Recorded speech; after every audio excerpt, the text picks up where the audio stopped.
The morning started like any other Tuesday at Sterling Industries. The building was quiet at 6:30 a.m., with only the security guard and a few early birds scattered across the 15 floors.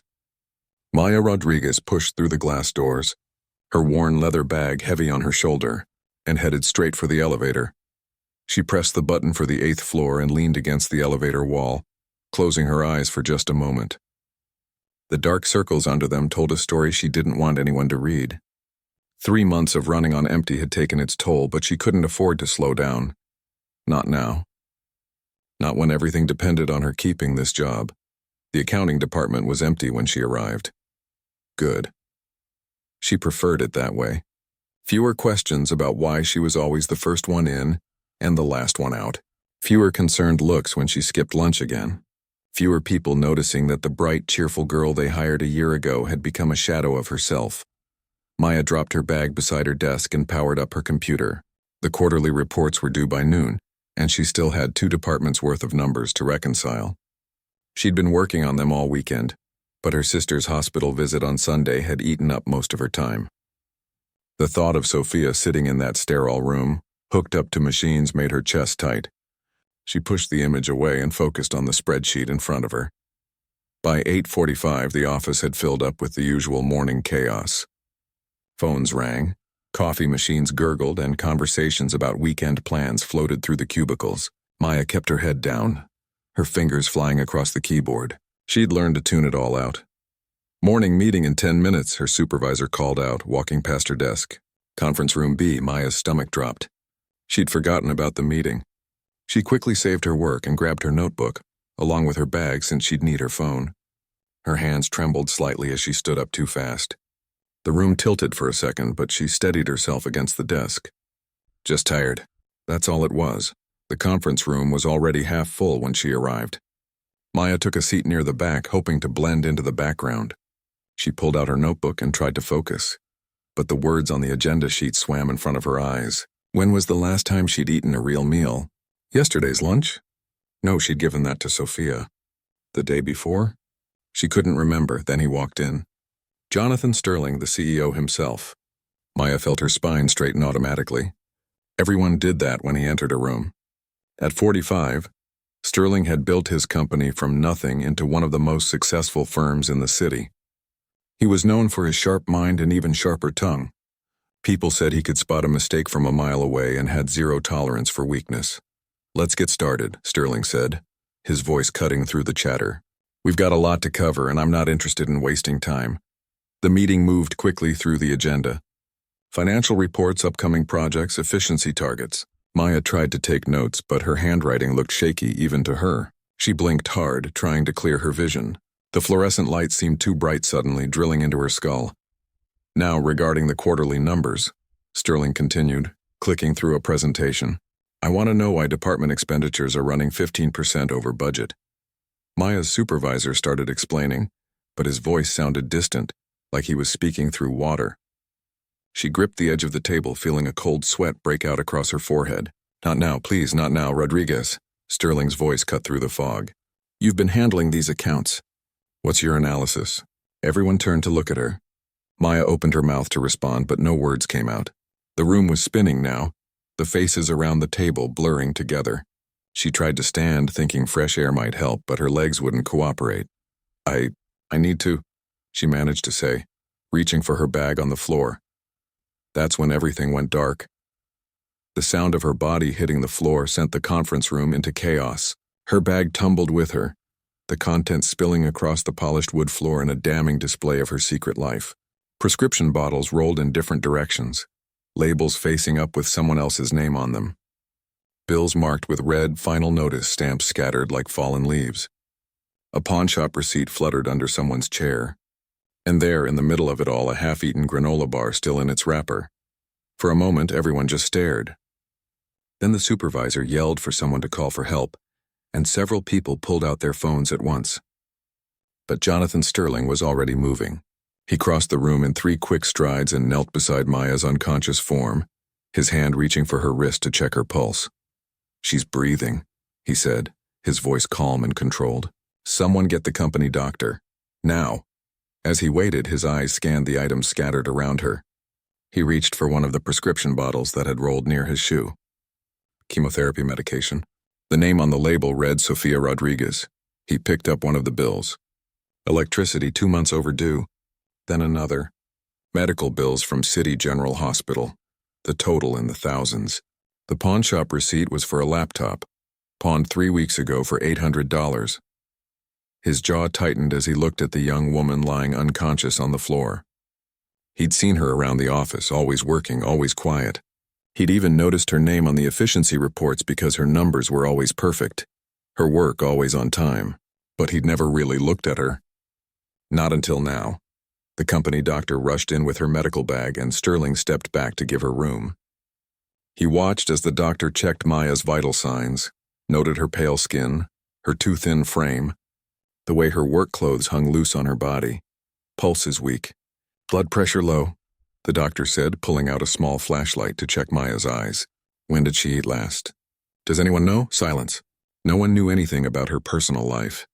Sterling looked down at the half-eaten granola bar still clutched in its wrapper. He had a feeling that might have been her only food for the day. Maybe longer. Maya's eyes fluttered open, confusion clouding her face as she tried to figure out where she was. She saw all the faces staring down at her, saw her belongings spread across the floor, and the horror of realization hit her. Her secret was out. Everyone could see now what she'd been hiding. The medication, the bills, the evidence of how close to the edge she'd been living. Don't try to move yet, the doctor said gently, placing a hand on her shoulder. But Maya's eyes weren't on the doctor. They were fixed on Jonathan Sterling, who was still holding the prescription bottle with her sister's name on it. His expression was unreadable. Those sharp eyes that missed nothing now focused entirely on her. This was it. She was going to lose her job. Everything she'd been fighting for. All the double shifts and skipped meals and sleepless nights, all for nothing. Because she'd been too weak to hold it together for one stupid meeting. Sterling placed the bottle carefully beside her and stood up, his face still showing no emotion. He looked at everyone gathered around and said 3 words that made Maya's heart sink even further. Clear the room. The medical room at Sterling Industries was nothing fancy. Just a small space on the 3rd floor with the exam table, a desk, and cabinets full of first aid supplies. Maya opened her eyes slowly, squinting against the bright overhead light. Her head throbbed and her mouth felt like sandpaper. Take it slow, the company doctor said, helping her sit up. You gave everyone quite a scare up there. Maya's memory came flooding back and she felt her face burn with embarrassment. The meeting. The collapse. Her bag spilling everywhere. Oh God, everyone saw everything. The pills, the bills, all of it laid out like her life was on display for the entire company to judge. I'm so sorry, she whispered, her voice cracking. I haven't been sleeping well. The doctor gave her a knowing look. It's more than lack of sleep. When's the last time you had a proper meal? Maya couldn't meet her eyes. I eat. That's not what I asked. The doctor pulled up a rolling chair and sat down in front of her. Your blood pressure is dangerously low. You're dehydrated. And unless I'm very wrong, you're severely malnourished. This isn't just about missing one lunch, is it? Tears welled up in Maya's eyes. She'd worked so hard to keep it together, to make sure nobody knew how bad things had gotten, and now it was all falling apart in the worst possible way. I need to get back to work, she said, trying to stand up. The quarterly reports are due by noon and I still have... You're not going anywhere, the doctor said firmly. Not until we get some food and fluids in you. And honestly, you need to see your own doctor. This level of exhaustion doesn't happen overnight. Maya wanted to laugh. See her own doctor? With what insurance? She'd lost her coverage 2 months ago when she couldn't afford the premiums anymore. The company insurance didn't kick in until you'd been there a full year, and she still had 2 months to go. There was a knock on the door, and Maya's heart nearly stopped when Jonathan Sterling walked in. He looked different somehow, less intimidating than he had in the conference room. In his hands he carried a neatly organized folder containing all her belongings. How is she? He asked the doctor, though his eyes were on Maya. Exhausted, malnourished, and trying to convince me she's fine, the doctor replied. I'm recommending at least 2 days of rest minimum. I can't take 2 days off, Maya said quickly. The reports will get done, Sterling interrupted. Your health is more important than spreadsheets. Maya stared at him in disbelief. This was the man who'd fired someone for being 10 minutes late to a presentation. The man who'd once told an entire department that excuses were for people who didn't care about excellence. And now he was telling her that reports could wait? "I've gathered your things," he said, placing the folder on the desk. "When you're feeling up to it, I'd like you to come to my office. We need to talk." And there it was, the hammer waiting to fall. Maya nodded, not trusting herself to speak. Of course he wanted to talk. He probably wanted to fire her personally, maybe lecture her about how she'd embarrassed the company. Sterling left without another word, and the doctor insisted on Maya drinking 2 bottles of water and eating a sandwich from the cafeteria before she'd even consider letting her leave the medical room. Maya forced down the food, even though every bite felt like betrayal. That sandwich probably cost $6. $6 she could have used for Sophia's medication. An hour later, Maya found herself standing outside Sterling's office on the top floor. She'd only been up here once before, during her initial interview. The assistant waved her through, and Maya stepped into the enormous corner office with its floor-to-ceiling windows overlooking the city. Sterling was standing by the window, his back to her. "Close the door and have a seat," he said without turning around. Maya did as she was told, perching on the edge of one of the leather chairs facing his massive desk. This was it. She was about to lose everything. He turned around and studied her for a long moment before sitting down across from her. Instead of going behind his desk, he took the chair next to hers, which somehow made everything feel more intense.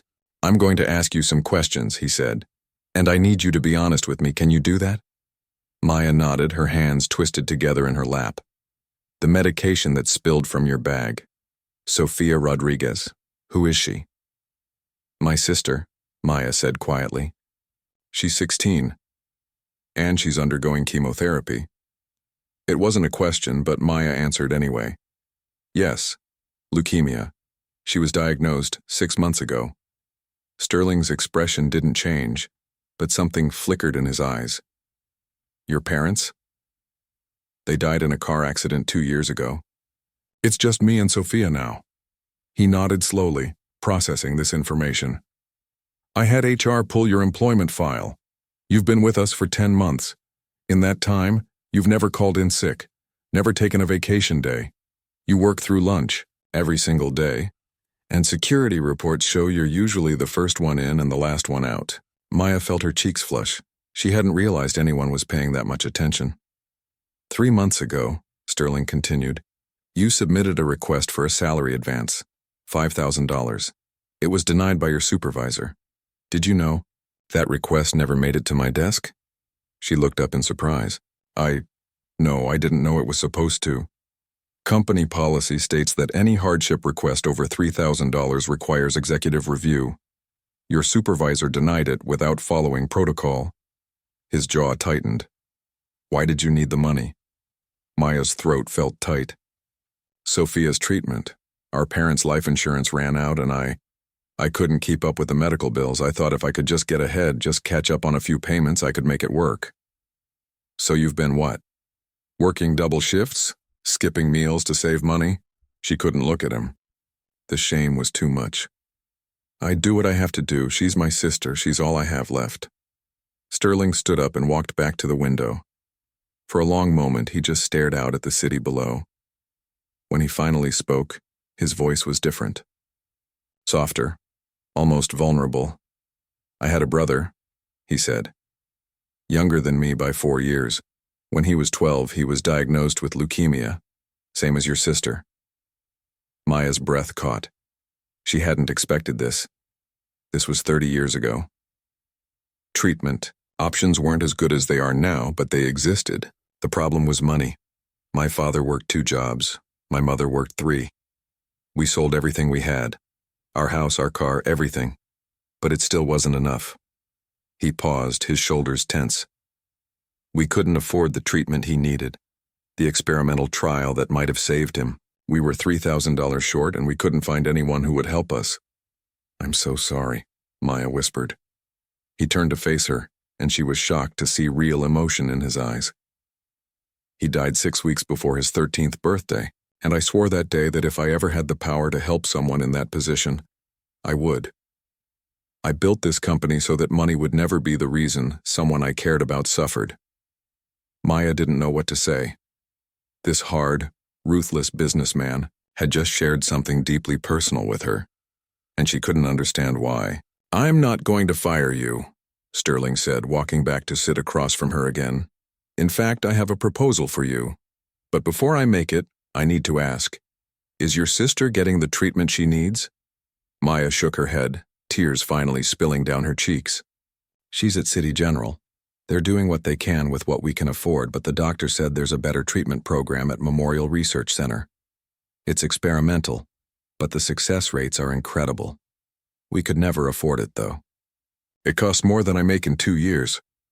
Sterling pulled out his phone and made a quick call. "Dr. Chen, it's Jonathan Sterling. I'm sending you a patient. 16-year-old girl with leukemia, currently being treated at City General. I want her transferred to Memorial's research program immediately. Yes, the foundation will cover everything. I'll send over the details within the hour." Maya's mind was reeling. "What? I can't afford." He held up a hand. "You're not paying for anything. For the last 15 years, I've been running a private foundation that helps families afford cancer treatment. It's not public knowledge, and I'd like to keep it that way. But your sister qualifies, and she'll receive the best care available." "Why?" Maya asked, her voice barely audible. "Why would you do this for us?" "Because I couldn't save my brother," Sterling said simply. "But maybe I can save your sister, and maybe, just maybe, that's enough." Maya couldn't hold back anymore. She broke down completely, sobbing into her hands. All the stress, all the fear, all the exhaustion of the past months came pouring out. And Jonathan Sterling, the CEO who supposedly had ice in his veins, simply sat there and let her cry. When she finally composed herself, he handed her a tissue and continued. "There's more. I'm promoting you to senior accountant, effective immediately. That comes with a 30% raise and flexible hours so you can be there for your sister's treatment. Your supervisor who denied your hardship request will be dealt with appropriately." "I don't understand," Maya said, wiping her eyes. "This is too much. Why are you really doing this?" Sterling met her gaze steadily. "Because everyone deserves someone in their corner when life gets hard. And because talent and dedication like yours shouldn't be punished just because life threw you an impossible situation. You've proven yourself 10 times over." Maya left his office an hour later with a new employment contract, the contact information for her sister's new medical team, and a feeling that maybe, just maybe, everything was going to be okay. She didn't see the way Sterling stood at his window watching her leave, his hand pressed against the glass. He pulled out his wallet and removed a worn photograph of a young boy with a bright smile. "I finally did it, Tommy," he whispered. "I finally saved one. 3 months changed everything." Maya walked through the hospital corridor at Memorial Research Center carrying a bag of Sophia's favorite snacks and a stack of magazines. The place was nothing like City General with its crowded waiting rooms and flickering lights. Here everything was clean and modern, with artwork on the walls and natural light streaming through large windows. She found Sophia in her private room, sitting up in bed and actually smiling. That smile was worth more than anything in the world. 3 months ago, her little sister had been gray and weak, barely able to lift her head. Now there was color in her cheeks, and her eyes had that spark of mischief Maya remembered from before the diagnosis. "You brought the good chips," Sophia said, grinning as Maya unpacked the bag. "The nurses here are nice, but they're way too healthy. Everything is organic this and sugar-free that." Maya laughed, settling into the chair beside the bed. "How was physical therapy today?" "Exhausting. But Dr. Patel says I'm making incredible progress. The new treatment is working way better than anyone expected." Sophia's expression grew more serious. "Maya, I still can't believe this is real. 3 months ago we were worried about how to pay for my basic medications. Now I'm in the best cancer center in the country with my own team of specialists. How did this even happen?" It was a question Sophia asked at least once a week, and Maya still didn't have a simple answer. How could she explain Jonathan Sterling without making him sound either like a saint or like there had to be some hidden catch? "I told you," Maya said, keeping her voice light. My company has a foundation that helps families with medical expenses. I qualified and here we are. Yeah, but you never mention anyone else from your company getting this kind of help. And that CEO guy, Sterling? He's been here twice to check on me. What CEO does that? Sophia raised an eyebrow. Are you sure there's nothing you're not telling me? Maya felt her cheeks warm. The truth was complicated. Yes, Jonathan had visited Sophia twice, always bringing books or puzzles to keep her occupied during treatment. Yes, he'd personally called the medical team to check on her progress. And yes, at work their relationship had shifted into something Maya couldn't quite define. He's just being nice, Maya said, but even she could hear how unconvincing that sounded. Work had become a different world entirely. The promotion to senior accountant had been just the beginning. Jonathan had started personally mentoring Maya, teaching her things about business strategy and financial planning that went way beyond her job description. They'd have coffee meetings where he'd explain how he built the company from nothing, share stories about negotiations and risks that had paid off. At first, Maya had been terrified during these meetings, but slowly, she'd realized that Jonathan wasn't the cold, heartless boss everyone thought he was. He was sharp and demanding, yes, but he was also thoughtful and surprisingly funny. He remembered small details about her life, asked about Sophia constantly, and seemed genuinely interested in Maya's opinions on company decisions. The problem was, other people had noticed too. The whispers started small. Maya would walk into the break room and conversation would suddenly stop. She'd catch people staring when she left Jonathan's office. Her old supervisor, the one who'd denied her salary advance, had been transferred to a different department, and rumors swirled about why. Did you hear Sterling gave her a 30% raise after she collapsed? She's in his office like 3 times a week. What could they possibly be talking about? My friend in HR said he's never mentored anyone before. Not once in 15 years, Maya tried to ignore it. She focused on her work, which had never been better. The flexible hours meant she could visit Sophia every day and still exceed all her performance targets. She was good at her job and she was finally being recognized for it. That should have been enough. But then came the anonymous email. It landed in the company's ethics committee inbox on a rainy Tuesday afternoon. Maya didn't know about it until her friend Christina from accounting pulled her aside in the hallway, her face pale with concern. Maya, I need to tell you something, Christina whispered, glancing around to make sure no one was listening. Someone filed a complaint about you and Sterling. Maya's stomach dropped. What kind of complaint? They're saying he's showing you inappropriate favoritism, that there might be something unprofessional going on between you two. The board is calling for an investigation. The words hit Maya like a punch to the gut. She'd done nothing wrong. Jonathan had done nothing wrong. He'd helped her sister because of his own tragic past, because he'd built a foundation specifically for this purpose. But she knew how it looked from the outside. Young employee collapses. CEO swoops in with a promotion and special treatment. Suddenly, they're spending lots of time together. That's insane, Maya said, her voice shaking. It's not like that at all. He's been helping Sophia because she stopped herself. Jonathan had specifically asked her to keep the foundation private. He didn't want publicity, didn't want people to know about his brother or his motivations. If she defended him by telling the truth, she'd be breaking his trust, because why? Christina pressed. Maya, if there's a legitimate reason for everything, you need to tell someone. These kinds of investigations can destroy careers. Both of yours. That night, Maya couldn't sleep. She lay in bed staring at the ceiling, trying to figure out what to do. The irony was cruel. Jonathan had saved her sister's life and given Maya a chance to actually breathe, and now it might cost them both everything. The next morning, she was called to a meeting with HR and 2 board members. They sat her down in a cold conference room and asked questions that made her skin crawl. How would you characterize your relationship with Mr. Sterling? Has he ever made you uncomfortable? Do you feel your promotion was based on merit or on other factors? Maya answered everything honestly, but she could see the doubt in their eyes. They'd already made up their minds about what this looked like. When they asked about the foundation, she explained that it was a company benefit available to qualifying employees, which was technically true. But she couldn't give them details without betraying Jonathan's privacy. We'll need to speak with Mr. Sterling as well, one of the board members said. And Maya, until this investigation is complete, we're going to ask that you minimize your direct interactions with him, for both your sakes. Maya left the meeting feeling sick. She went straight to Jonathan's office, not caring anymore about what people might think. His assistant tried to stop her, but Maya pushed past and walked in without knocking. Jonathan was on the phone but hung up immediately when he saw her face. "What happened? Did you know about the investigation?" she asked, her voice tight. He stood up slowly. "I found out this morning. The board chair called me personally." "This is my fault," Maya said, tears threatening to spill. "I should have been more careful, should have kept more distance." "Now everyone thinks—" "Stop," Jonathan said firmly. "This is not your fault. Someone with an axe to grind decided to make trouble, and they're using you to do it. They're saying we're having an inappropriate relationship.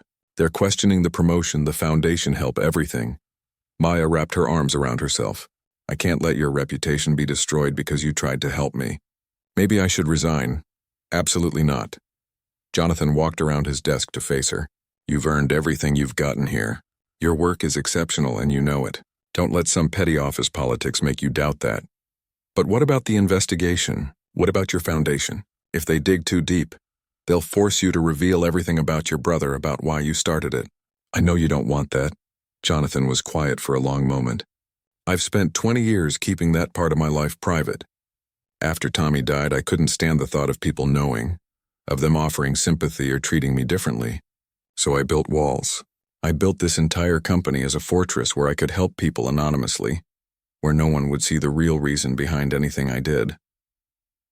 He walked to the window, his back to her. "But maybe those walls have done more harm than good. Maybe it's time people knew the truth." "You don't have to do that," Maya said softly. "Not for me." He turned around and there was something in his eyes she'd never seen before. Determination mixed with something that looked almost like fear. "The board is calling a company-wide meeting next week. They want to question both of us publicly, make an example of the situation. They think it'll send a message about company ethics." He gave a bitter laugh. "Ethics? They have no idea what that word really means, and what are you going to do?" Jonathan looked at her for a long moment. "I'm going to tell them everything. The foundation, my brother, all of it. I'm going to explain exactly why I helped you, and show them that there's nothing inappropriate about giving someone a chance when they've earned it. Jonathan, you don't have to sacrifice your privacy for this." "Yes, I do." His voice was gentle but firm. "Because you were right that first day when you asked why I was really doing all this. The truth is, helping your sister, mentoring you, it's been the first time in 20 years that I've actually felt connected to something real. I've been hiding behind money and power for so long that I forgot what it means to just be human." Maya felt tears sliding down her cheeks. "I don't know what to say. Say you'll stand with me next week when I tell them the truth. Say you won't let them make you feel ashamed of surviving an impossible situation with grace and dignity." He smiled, but it was sad. "And say you won't resign no matter how bad it gets." She nodded, not trusting her voice. As she left his office, Maya realized that somewhere along the way, this had stopped being just about gratitude or business mentorship. Jonathan Sterling had become someone who mattered to her, someone whose pain she felt and whose victories she celebrated. And that scared her more than any investigation ever could. The anonymous complaint had come from her old supervisor.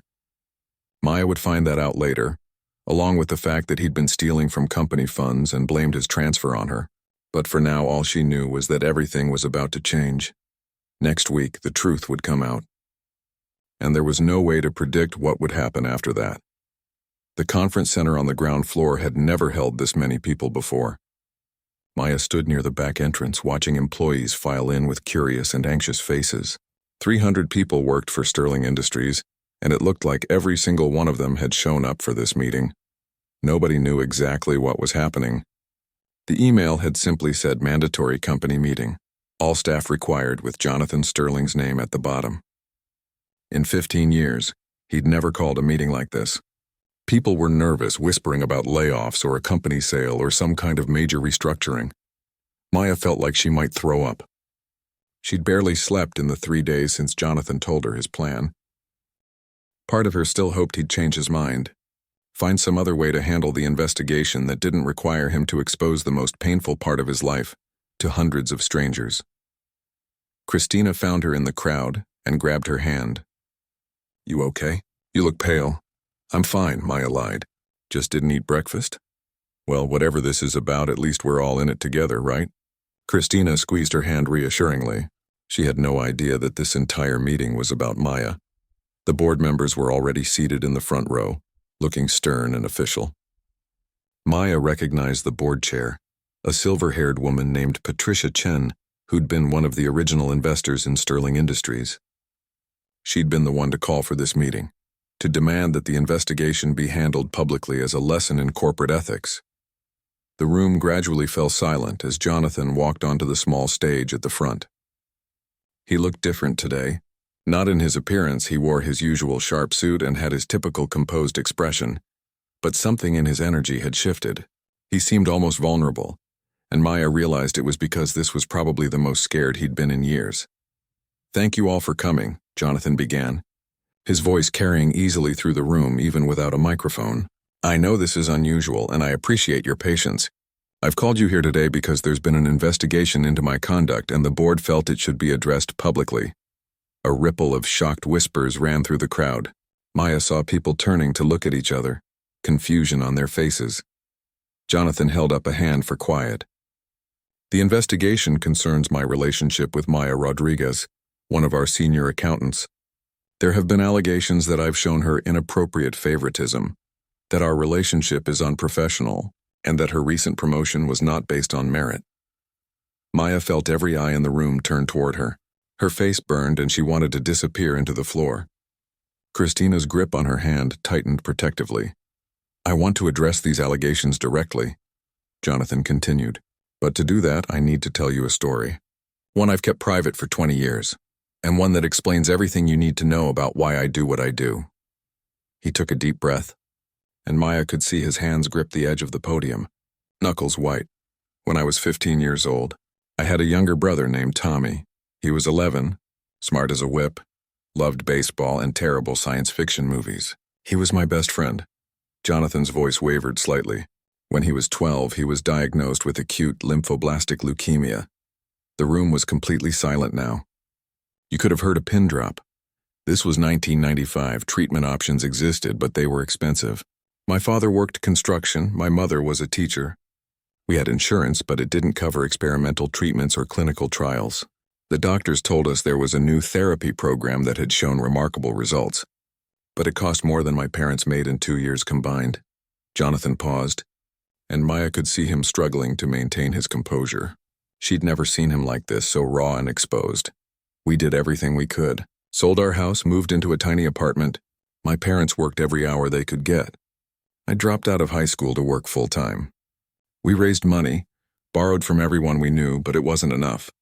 We were $3,000 short, and we couldn't find anyone who would help us bridge that gap."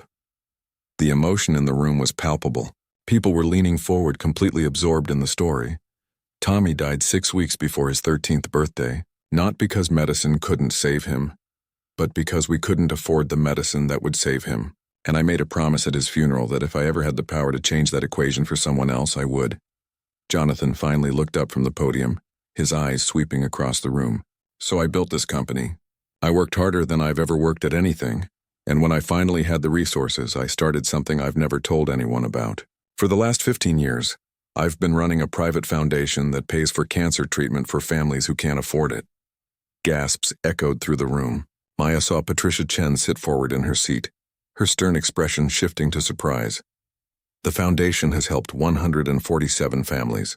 We've paid for everything from basic chemotherapy to experimental treatments in clinical trials. We've saved lives, and we've done it quietly because I didn't want attention or recognition. I wanted to honor my brother's memory by making sure no other family had to make the choice mine did."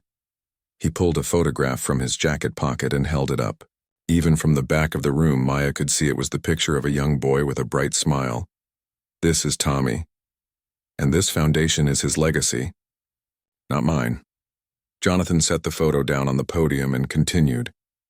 3 months ago, Maya Rodriguez collapsed during a meeting in this building. When her bag spilled, I saw medication bottles for chemotherapy, past due medical bills, and evidence of someone who was literally working themselves to death trying to save their sister, someone in the exact position my family had been in. He looked directly at Maya now, and she felt tears streaming down her face. "Maya's 16-year-old sister Sophia has leukemia, the same disease that killed my brother. Maya had requested a salary advance 3 months earlier to help with medical costs, and that request had been denied by her supervisor without proper review. She'd been skipping meals, pawning her possessions, working double shifts, all while maintaining perfect work performance. She was trying to be a hero just like my parents tried to be. The room was completely silent except for a few sniffles. Maya wasn't the only one crying now. So I did what I created that foundation to do. I made sure Sophia got the best treatment available at Memorial Research Center, fully funded. And I promoted Maya because she's brilliant at her job and had been systematically overlooked despite exceptional performance. Not because of anything inappropriate, not because I wanted special favors, but because it was the right thing to do. Patricia Chen stood up slowly and Maya's heart sank. This was it. The board chair was going to condemn him for revealing all this, for making it emotional instead of staying professional. But instead, Patricia walked up to the stage and stood beside Jonathan. Her eyes were wet. 20 years ago, Patricia said, her voice thick with emotion, I invested in a young man's startup company. He was 25, had dropped out of high school, but he had a business plan that was smarter than anything I'd seen from Harvard graduates. I took a chance on him because he told me he wanted to build something that mattered. She turned to look at Jonathan. I never knew why it mattered so much to you. I never knew about Tommy, or about the foundation, and I'm ashamed that I was the one who called for this investigation without understanding the full story. Patricia faced the crowd. The allegations came from Daniel Morrison, Maya's former supervisor. What the board discovered during our investigation is that Daniel had been embezzling company funds for 18 months. When he was transferred after denying Maya's hardship request without proper review, he blamed her for his situation and tried to create a scandal to deflect attention from his own crimes. Angry murmurs rippled through the crowd. Maya felt Christina squeeze her hand so hard it hurt. Daniel Morrison has been terminated and will face criminal charges, Patricia continued. And I want to apologize publicly to both Jonathan Sterling and Maya Rodriguez for allowing baseless accusations to go as far as they did. Jonathan cleared his throat. I want to make one thing clear to everyone here. I've kept this foundation private for 20 years, but that ends today. I'm making it an official company initiative. Any employee facing medical hardship, particularly related to cancer treatment, can apply for assistance through the Thomas Sterling Medical Foundation. Named after my brother. We'll have a dedicated team to review applications, and I'll personally ensure that no one in this company ever has to choose between their job and saving someone they love. The room erupted in applause. People stood up, clapping and cheering. Maya saw employees wiping their eyes, saw the board members nodding in approval. The mood had completely shifted from tense and uncomfortable to something warm and emotional. But Jonathan wasn't done. He waited for the applause to die down before continuing. There's one more thing I need to address. Over the past 3 months, I've been mentoring Maya because she has extraordinary potential. She's smart, dedicated, and she understands financial strategy in a way that reminds me of myself at her age. Our relationship has been completely professional, but it has also become something I value greatly. He looked directly at Maya again, and there was something in his expression that made her heart race. Maya has become someone whose opinion I trust, whose perspective challenges me to be better, and whose presence in this company makes it a place I'm proud to lead. If people want to call that favoritism, let them. I call it recognizing talent and having the wisdom to nurture it. More applause, this time mixed with a few whistles and cheers. Christina elbowed Maya gently. Girl, did you hear that? He basically just declared you his protege in front of the entire company. Maya couldn't speak. She was overwhelmed by everything, by Jonathan's courage in sharing his story, by the foundation becoming public, by the way he'd defended her so fiercely. The meeting wrapped up with Patricia announcing a new company-wide initiative to review all hardship requests and ensure proper protocols were followed. People were already talking excitedly about the foundation, asking questions about how to apply or how to donate to it. Maya tried to make her way toward the stage, but she was stopped every few steps by coworkers offering support or sharing their own stories of medical hardship in their families. It took 20 minutes to reach the front of the room, and by then, most people had filtered out. Jonathan was alone on the stage, carefully putting Tommy's photograph back in his jacket pocket. He looked exhausted, but also lighter somehow, like a weight had been lifted. That was the bravest thing I've ever seen. Maya said softly as she approached. He looked up and smiled. A real, genuine smile that transformed his entire face. I should have done it years ago. Turns out hiding who you are takes a lot more energy than just being honest. Thank you for defending me, for all of this. You don't need to thank me, Maya. You've earned your place here 10 times over. He stepped down from the stage to stand beside her. Besides, I meant what I said. You've become important to this company, and to me. The way he said it made something flutter in Maya's chest, but before she could respond, his phone rang. He glanced at the screen and his expression changed. It's Memorial Research Center, he said, answering immediately. This is Jonathan Sterling. Maya watched his face as he listened, saw his eyes widen and then crinkle with joy. That's incredible news. Yes, please tell her we'll both be there soon. Thank you, Dr. Patel. He hung up and turned to Maya with the biggest smile she'd ever seen on him. Sophia's latest scan came back clean. Dr. Patel says the leukemia is in complete remission. 6 months later, Maya stood in front of the mirror in her new apartment, adjusting the collar of her dress. It was Thanksgiving, and for the first time in 3 years, she actually had something to be thankful for. Everything, really. The apartment was small but bright with big windows that let in the morning sun. It was in a safe neighborhood, close to both her office and the hospital where Sophia went for her regular checkups. Maya could actually afford it now, along with groceries that filled the fridge and a heating bill she didn't panic about paying. Maya, are you almost ready? Sophia called from the living room. We're going to be late, and you know how I feel about being late to Thanksgiving dinner. Maya smiled at her reflection. 6 months ago, she wouldn't have believed any of this was possible. Sophia in remission, healthy enough to complain about punctuality. A promotion to finance director that had come with a salary Maya had only dreamed about. And an invitation to spend Thanksgiving with Jonathan Sterling, something that still felt surreal no matter how many times she thought about it. The Thomas Sterling Medical Foundation had changed everything, not just for Maya, but for the entire company. In the 6 months since Jonathan's revelation, 43 employees had applied for assistance with various medical hardships. 37 had been approved and were receiving help. The foundation had gone from a private secret to a source of genuine pride for everyone at Sterling Industries. Maya had become the foundation's coordinator, working alongside her regular duties as finance director. It meant longer hours sometimes, but these were hours spent helping people instead of desperately trying to keep her own head above water. The difference was everything. I'm coming, Maya called back, grabbing her coat and the pumpkin pie she'd spent all morning perfecting. While attempting to perfect. Baking wasn't exactly her strong suit, but Sophia had insisted they bring something homemade. They drove to Jonathan's house in comfortable silence, Sophia scrolling through her phone and occasionally sharing funny videos. She looked so different from the pale, weak girl in the hospital bed. Her hair had grown back dark and thick. Her eyes were bright and full of mischief again. She'd even started back at school part-time, determined to graduate with her class. So, Sophia said casually, not looking up from her phone. Are you ever going to tell me what's actually going on between you and Mr. Sterling? Maya nearly swerved the car. What? Nothing's going on. We work together. Right. And he just invites all his finance directors to Thanksgiving dinner at his personal home. Sophia finally looked up, one eyebrow raised in an expression that was way too knowing for a 16-year-old. Come on, Maya, I'm not blind. The way he looks at you when he visits, the way you light up when you talk about him.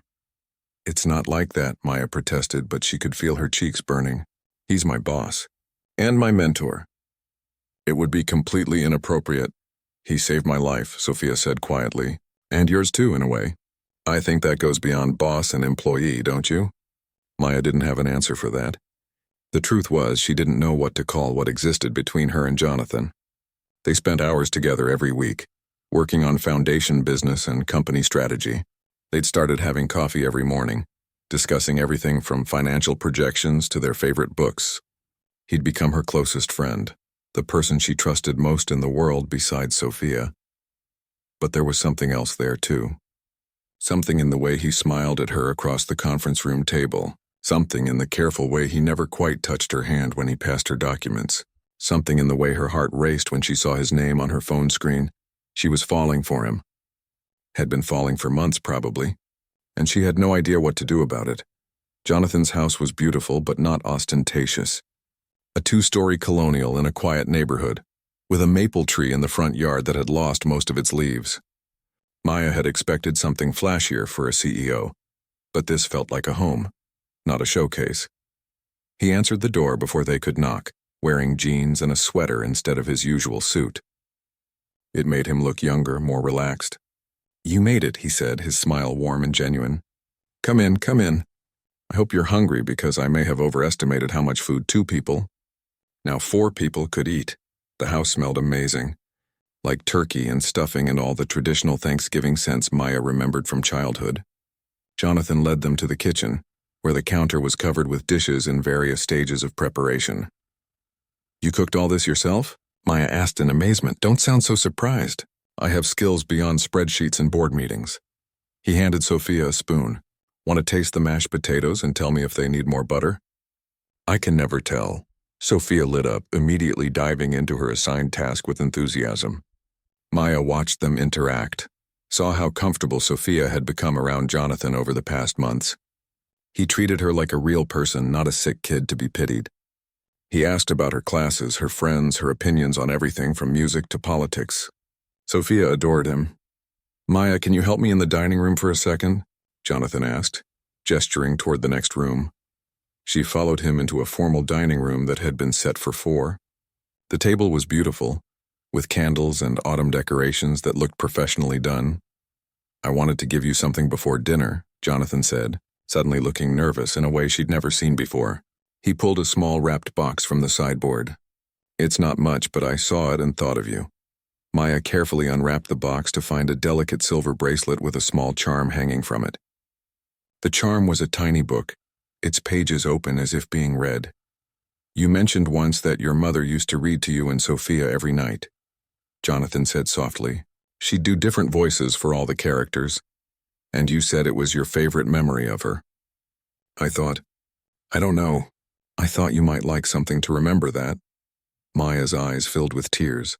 She had mentioned that once, during one of their morning coffee talks months ago. She couldn't believe he'd remembered such a small detail. "Jonathan, this is beautiful. You didn't have to." "I wanted to." He helped her fasten it around her wrist, his fingers gentle and warm against her skin. "You've brought something back to my life that I didn't even realize I was missing. Joy, I guess. Purpose that feels real instead of just profitable. Tommy would have liked you, and he would have loved Sophia."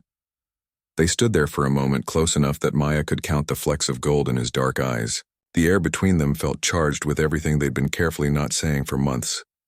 "Maya, I need to tell you something," Jonathan started, his voice low and serious.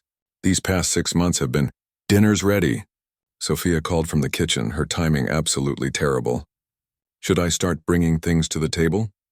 Jonathan laughed, shaking his head. That girl has a gift for interruption.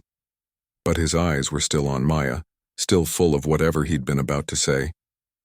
"We should talk after dinner." "Really talk?" Maya nodded, her heart pounding. "Yeah, we should." Dinner was perfect. The food was delicious and the conversation flowed easily. Sophia told embarrassing stories about Maya's attempts at cooking over the years. Jonathan shared memories of Tommy, the good ones that made them all laugh. They talked about the foundation and the families they'd helped. They argued playfully about whether pumpkin pie was better than apple pie. For the first time in years, Maya felt completely at peace. No anxiety about bills or medicine or whether they'd make it another month.